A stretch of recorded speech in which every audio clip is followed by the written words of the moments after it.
Bali, andito tayo sa PITX para mag-update ngayong araw ng Sabado, October 9, 2021.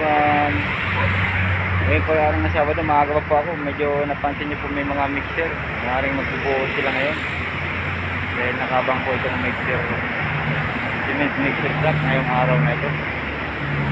Samahan niyo po ako ngayong araw ng Sabado. Ito sa pag-update. Bali mga portal din na yung bandang dulo, bandang portal po. Nabuhusan na po yan. Buo na lang yung bandang ano na lang, madunggalo ang hindi pa. At yun ang bubuhusan ngayon mga kabayan. Samahan niyo po ako, magla-live po ako maya para ma-update po kayo, live update ng pagbuhos. Bali ngayong umaga, update lang na tayo. Pang-update lang tayo po. Ang portal din nila. Yan po yung mga cement mixer nasa dito natin po. Salamat sa lamsin dyan, magandang umaga at mapagpalang makagal. Kumusta po kayo, sana nasa mabuti po yung kalagayan. Thank you so much po sa inyong lahat dyan. Ito po si Carlo Biker Vlog. Sa mga hindi pa nakapag-subscribe, pa-subscribe naman po. Thank you so much po. Magandang umaga.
Yan mga kabayan, ito pang update ngayong araw ng Sabado. Ito pang pinakalitis update. Bali may mga mixer na nakaparada, magbubuhos po sila ngayon. Abang-abang po tayo, maya-maya po magla-live po tayo. Thank you so much sa inyong mga pagsuporta dyan. Thank you so much po. Maraming salamat. Ito po si Carlo Biker Brad. Ito pa yung update sa PITX ngayon. Ayan po. Yan po yung portion na papuntang direksyon ng Coastal Mall. Yan. Yan yung mga mixer, cement mixer. Magbubuhos po sila ngayong araw ng Sabado. Bali maaga pa po ngayon. Alas 7 pa lang po ng umaga. Ngayong October 9, 2021. Sabado po ngayon. Yan ang update ngayong umaga. Yan po yung mga portal beam. Buo na po. Yung banda rito na lang po sa may papuntang PITX na logo. Yung bubuhusan nila ngayon. Yung banda ron may bakal pa. Wala pang forma. Yung may mga forma lang po ang maaaring buhusan nila. Yan, good morning po sa inyo lahat. Ito po ang latest update dito sa LRT1 Cavite Station, Asia World Station. Dito yung Asia World Station dito itatayo po sa PITX. Salamat po. Magandang umaga. Yan po yung PITX. Thank you so much po. Panoorin niyo po at para makita yung update po.